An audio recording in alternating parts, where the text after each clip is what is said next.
अब ये टॉपिक 4 है तुम्हारा, प्रिंसिपल्स ऑफ इफेक्टिव डिमांड। इसको केन्स की थियरी बोला जाता है, इम्प्लीमेंट इनकम और आउटपुट की।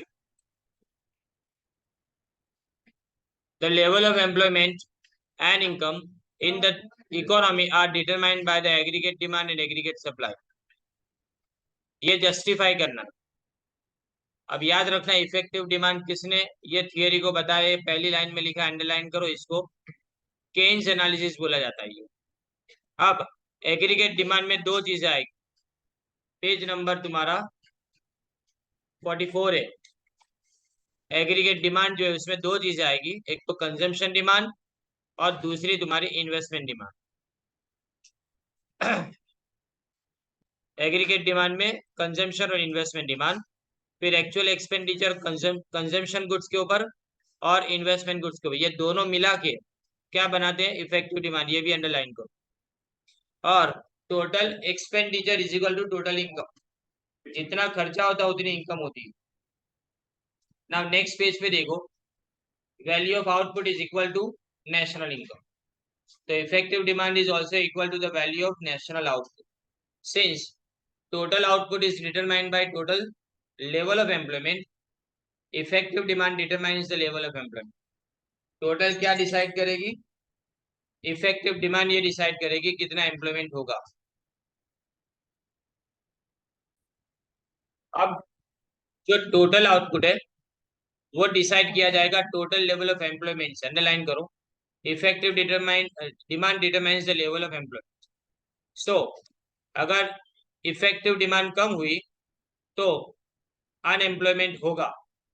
ये इंपॉर्टेंट इसका कोनोटेशन। अब ED is equal to C plus I is equal to Y is equal to O is equal to employment.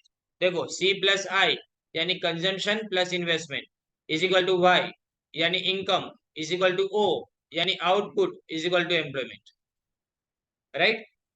अब डेफिनेशन ऑफ इफेक्टिव डिमांड देखें।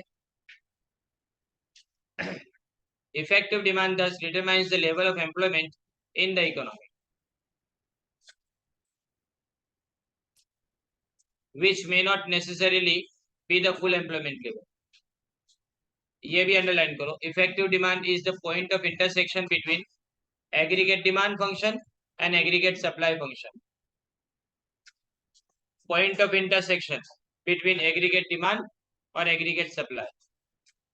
Now principle of effective demand, the principle of effective demand is basic to Keynes analysis of income and output and employment। So it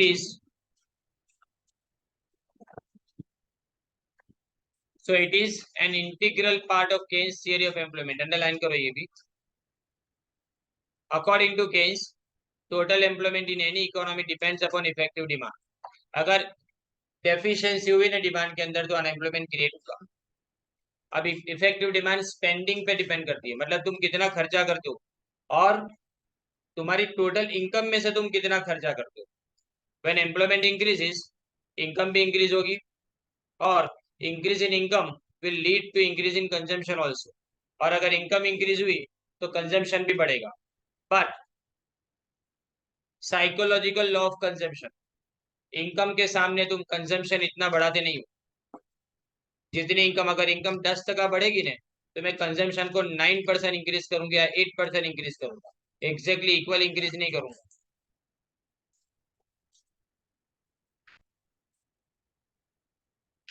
बराबर।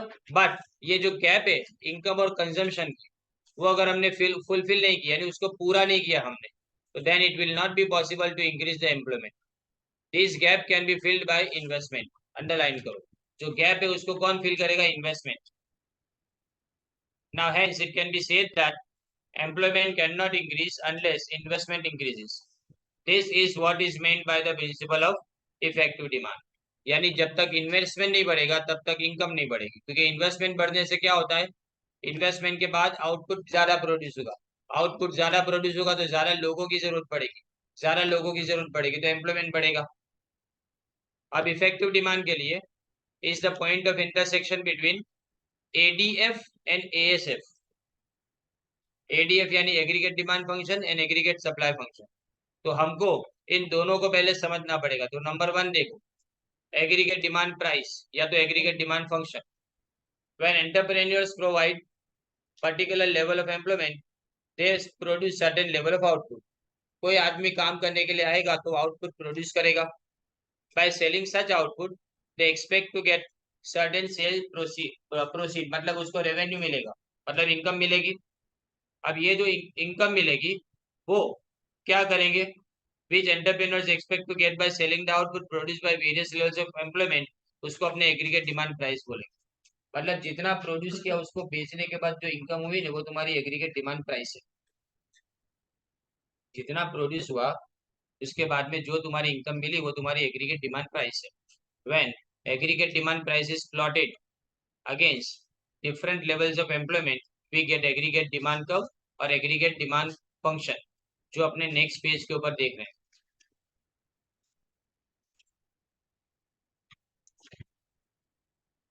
याद रखो ADF जो है ना वो बाजू में जो टेबल बना है ना, बॉक्स बना है उसमें छेली लाइन है, वो सबसे इंपॉर्टेंट लाइन है। ADF curve is concave to Y axis, ये एमसीक्यू है। Concave to Y axis, box में छेला जो है वो concave to X axis, sorry, due to application of the law of diminishing marginal return. किसका एप्लीकेशन? Diminishing marginal return. इसका मतलब प्रोड्यूसर जो है ना वो एक स्ट्रेट लाइन के अंदर इंक्रीज नहीं हो रहा है। एडीएफ एडीएफ इंक्रीज हो रहा है स्ट्रेट लाइन में नहीं, पहले फास्ट इंक्रीज होता है फिर धीमा हो जाता है। तो वो कॉन्केव टू एक्स एक्सिस यानी एक्स एक्सिस की तरफ वो मुड़ा हुआ है। ये देखने के बाद पता चलता है कि इसके पीछे का कारण क्या है। Diminishing marginal returns, diminishing marginal return मतलब जितना आउटपुट प्रोड्यूस करना चाहते हो उतना इनपुट भी लगाएंगे। तो 10% इनपुट लगाने से 10% आउटपुट बढ़े तो इसको कांस्टेंट रिटर्न बोला जाता है। 10% इनपुट बढ़ाने से अगर 20% आउटपुट बढ़े तो इसको इंक्रीजिंग रिटर्न बोला जाएगा। लेकिन 10% इनपुट के बाद अगर तुम्हारा आउटपुट 5% बढ़े तो इसको डिक्रीजिंग रिटर्न बोला जाएगा।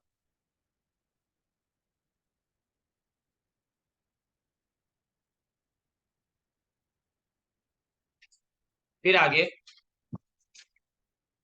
ये कर्व की बात समझ में आई ना, डिमिनिशिंग रिटर्न्स, राइट। अब एग्रीगेट सप्लाई प्राइस देखो। जब एग्रीगेट सप्लाई प्राइस की बात करेंगे तो देखो इसमें पहली लाइन बराबर से ध्यान से पढ़े। व्हेन प्रोड्यूसर्स ऑफर, मैं डायग्राम अभी स्किप कर रहा हूँ क्योंकि वो एमसीक्यू में पूछे नहीं जाएंगे। When producers offer a certain level of employment they incur the cost in the form of wages. तो कॉस्ट आती है वेजेस में, right. They also expect minimum profit. Minimum profit यानी क्या, उनको पता चलता है कि अगर मैं बेचूंगा तो इतना प्रॉफिट मुझे होगा, क्योंकि जितना भी तुम कॉस्ट इनकर करते हो उसके सामने जो इनकम होती है वो दोनों माइनस होंगे तो एक प्रॉफिट का अमाउंट आएगा जिसको अपने क्या बोलेंगे, नॉर्मल प्रॉफिट बोलेंगे। यानी कॉस्ट प्लस प्रॉफिट ये दोनों तुम्हारी सेल प्राइस है। सेल प्राइस का मतलब क्या होगा, कॉस्ट प्लस प्रॉफिट, ये तुम्हारी सेल प्राइस हुई। This minimum cell proceeds which entrepreneurs must get by selling out produced by various levels of employment, इसको अपने एग्रीगेट सप्लाई प्राइस बोलेंगे। यानी मिनिमम सेल प्रोसीड अलग अलग एम्प्लॉयमेंट लेवल के ऊपर जो मिलेगा, वेरियस लेवल्स ऑफ एम्प्लॉयमेंट के ऊपर। देखो आगे है ना वेरियस लेवल्स ऑफ सेल्स लिखा है, या वेरियस लेवल्स ऑफ एम्प्लॉयमेंट लिखा है। एम्प्लॉयमेंट आए तो सप्लाई, एम्प्लॉयमेंट आए तो क्या, सप्लाई। लेकिन अगर सेल्स आए ना तो क्या, डिमांड बोलेंगे उसको, प्राइस आएगा उसके अंदर। When aggregate supply price is plotted against different levels of employment we get aggregate supply curve और एग्रीगेट सप्लाई फंक्शन। तो देखो ये स्ट्रेट लाइन, इसके स्ट्रेट लाइन होने के पीछे का कारण क्या है, ये कांस्टेंट रिटर्न समझता है। जितना ज्यादा बेचोगे उतना ज्यादा मिलेगा पैसा, सीधा है, और ये इंक्रीज होगा, बराबर नहीं। Aggregate supply function is also an increasing function of employment, ये भी इंक्रीज होगा। दोनों इंक्रीज हो रहे हैं, देखो डिमांड भी इंक्रीज हो रही है, सप्लाई भी इंक्रीज हो रही है, दोनों फंक्शन इंक्रीज हो रहे हैं। अब हम क्या देखें इसके अंदर, व्हेन जेड इज एग्रीगेट यानी नीचे जो आपको एक्सप्लेनेशन दिया है, Z is equal to F of N लिखा है। इसका मतलब क्या हुआ, एन यानी लेवल ऑफ एम्प्लॉयमेंट, एन यानी लेवल ऑफ एम्प्लॉयमेंट और जेड यानी एग्रीगेट सप्लाई। तो एग्रीगेट सप्लाई सीधी किस पे डिपेंड करती है, एम्प्लॉयमेंट पे डिपेंड करती है। जितना एम्प्लॉयमेंट दोगे ना उतना सामने आपको रिटर्न मिलेगा, ये हमको समझना। अब नेक्स्ट पेज पे देखो, डिटर्मिनेशन ऑफ इफेक्टिव डिमांड, दोनों कर्व जो हमने अभी बनाए वो दोनों कर्व एक दूसरे को कहाँ इंटरसेक्ट करेंगे, ई पॉइंट के ऊपर इंटरसेक्ट करेंगे। ई तुम्हारा लेवल ऑफ इक्विलिब्रियम। अब अगर मैं O N level of employment की बात करूं तो ई है, लेकिन ओ एन टू अगर इससे आगे बढ़ गया, मैं राइट साइड पे जाता हूँ, इक्विलिब्रियम से राइट साइड पे जाता हूँ, तो तुमको गैप दिखेगी एएसएफ और एडीएफ के अंदर, S2 जितनी गैप दिखेगी। ये जो गैप है ना, ये गैप किस लिए, क्योंकि सप्लाई ज्यादा है और डिमांड कम है, इसलिए हमको लेवल ऑफ एम्प्लॉयमेंट क्या करना पड़ेगा, कम करना पड़ेगा। अब इसके बाद अगर मैं N1 लेवल की बात करूं तो इसमें उल्टा है, डिमांड ज्यादा है, सप्लाई कम है, बराबर नहीं। तो प्रोड्यूसर को क्या लगता है, प्रोड्यूसर को ये लेवल पे, ON लेवल पे ये लगता है कि और ज्यादा प्रोड्यूस करेंगे तो और ज्यादा हमको पैसा मिल सकता है, तो वो राइट साइड के ऊपर मूव करेंगे, बराबर नहीं। जबकि अगर हम N2 की बात करें तो N2 लेवल के ऊपर क्या होता है कि ये लेवल तो पॉसिबल नहीं है, क्योंकि डिमांड से ज्यादा सप्लाई इम्पॉसिबल है ना वो, तो इसलिए हमको क्या करना पड़ेगा, ON लेवल पे वापस आना पड़ेगा।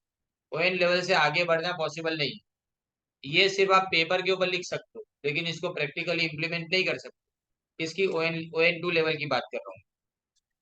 From the above Keynes concluded that employment depends upon aggregate demand. Further, aggregate demand will be equal to total income because total income is equal to total output. So, Keynes theory of employment is also called theory of income and output. इसको theory of income and output भी बोला जाता है, underline करना ये। और हमने क्या माना, ईडी इज इक्वल टू, यानी इफेक्टिव डिमांड किसके साथ में इक्वल होती है, सी और आई के इक्वल। सी प्लस आई जो लिखा है ना वो, मतलब कंजम्पशन इनकम, कंजम्पशन डिमांड और इन्वेस्टमेंट डिमांड दोनों के इक्वल होती है। शॉर्ट रन के अंदर, ये भी अंडरलाइन करो, लास्ट वाला जो डॉट है ना उसको, शॉर्ट रन के अंदर कंजम्पशन चेंज नहीं होता, तो इफेक्टिव डिमांड और लेवल ऑफ एम्प्लॉयमेंट मेनली सिर्फ और सिर्फ इन्वेस्टमेंट पे डिपेंड करती है। तो इफेक्टिव डिमांड में तीन बातें याद रखनी, बराबर। एक तो इफेक्टिव डिमांड दो का कॉम्बिनेशन है, कंजम्पशन डिमांड और इन्वेस्टमेंट डिमांड का। दूसरी बात, शॉर्ट रन के अंदर कंजम्पशन चेंज नहीं होता। और तीसरी बात, शॉर्ट रन के अंदर लेवल ऑफ इन्वेस्टमेंट डिसाइड करता है कि कितना एम्प्लॉयमेंट होगा। अब ये फुल एम्प्लॉयमेंट की तरफ, क्वेश्चन नंबर 2, एक्चुअली इसमें से एमसीक्यू पॉसिबल नहीं है, फिर भी समझा देता हूँ। देखो EN लिखा है, EN, बराबर नहीं। A7 स्ट्रेट लाइन हो गया, देखो बाद में पॉइंट 2 के बाद ऊपर चला जाता है, राइट नहीं। ये वाला जो है ना अपने समझ, अपने ना बाजू में डायग्राम का एक्सप्लेनेशन है, समझते हैं। देखो अनएम्प्लॉयमेंट का प्रॉब्लम हमको सॉल्व करना है। हमारा इक्विलिब्रियम है ई लेवल, पहला इक्विलिब्रियम ई लेवल के ऊपर। अगर ई लेवल पे इक्विलिब्रियम है ना, तो हमारी कंट्री में अनएम्प्लॉयमेंट है एन डैश जितना, एन डैश जितना अनएम्प्लॉयमेंट हमारी कंट्री के अंदर है। अब ये फुल एम्प्लॉयमेंट तक पहुंचाने के लिए हम क्या करेंगे, देखो E is the point of effective demand और ON number of labourers is employees. However it is not the level of full employment because full employment level is shown at ON dash. तो इसका मतलब हमको ON dash तक पहुंचना है, इतने लोगों को जॉब देनी है, तो हम क्या करेंगे, एम्प्लॉयमेंट को एक्सटेंड से इंक्रीज करेंगे। तो हमने एक नया ADF कर्व बनाया, डिमांड को हमने इन्वेस्टमेंट को बढ़ा के इम्प्रूव किया। तो डिमांड कर्व याद रखो, ADF किसकी तरफ मुड़ा, Y एक्सिस की तरफ मुड़ा, X से दूर गया, Y की तरफ आया, हम ऐसा मानेंगे इसके अंदर। तो इसको अगर इंक्रीज करेंगे तो तुम्हारा एग्रीगेट सप्लाई फंक्शन भी इंक्रीज होगा। अब ये दोनों इंक्रीज होकर ई डैश के ऊपर एक नया इक्विलिब्रियम लाएंगे। अब फुल एम्प्लॉयमेंट के बाद तुम्हारे पास आदमी है ही नहीं, तो इसलिए तुम्हारा ASFN स्ट्रेट लाइन हो जाता है, सीधा डायरेक्टली स्ट्रेट लाइन, क्योंकि आगे बढ़ने का चांसेस नहीं है। मैंने ऊपर भी बताया, ऊपर वाले डायग्राम मैंने क्या बताया कि तुम ON2 के ऊपर जा ही नहीं सकते, ये डायग्राम में अपने ON2 के ऊपर जा ही नहीं सकते, क्योंकि वहां पे आपके पास खाली पेपर पे ये पॉसिबल है, इतने लोग है ही नहीं तुम्हारे पास। अगर लोग नहीं है तो किस तरह से हम इसको एम्प्लॉयमेंट दे पाएंगे एक बार फुल एम्प्लॉयमेंट अचीव के बाद। तो अगर मैं ASF कर्व को अगर क्या करता हूँ, लोअर करता हूँ, ASF curve can be lowered by increasing the productivity, which is a long run phenomenon. But Keynes तो शॉर्ट रन के साथ में बात करते हैं, प्रोडक्टिविटी बढ़ाना लॉन्ग रन की बात है। तो इसलिए यहाँ पे हमने क्या सोचा कि एग्रीगेट सप्लाई फंक्शन तो कांस्टेंट रहेगा, तो चेंज क्या होगा, खाली ADF, इसलिए हमने ADF को राइज किया। तो अब आपको एमसीक्यू में ये पूछा जा सकता है कि अगर मैं एएसएफ और एडीएफ की बात करूं तो दोनों में से अनएम्प्लॉयमेंट को रिमूव करने के लिए किसको चेंज करना पड़ेगा, तो हम एडीएफ को राइज करेंगे। क्या हम एएसएफ को लोअर कर सकते, तो ना, वो लॉन्ग रन में होगा, शॉर्ट रन में नहीं हो पाएगा, क्योंकि लोअर करना इसका मतलब प्रोडक्टिविटी को इंक्रीज करना। बराबर। ई डैश पॉइंट से अगर आगे बढ़ेंगे तो कंट्री को इन्फ्लेशन फेस करना पड़ेगा, लास्ट लाइन में लिखा है, उसको अंडरलाइन। फुल एम्प्लॉयमेंट कहाँ पे आ गया, ई डैश के ऊपर आ गया। आफ्टर फुल एम्प्लॉयमेंट क्या होगा, इन्फ्लेशन फेस करना पड़ेगा।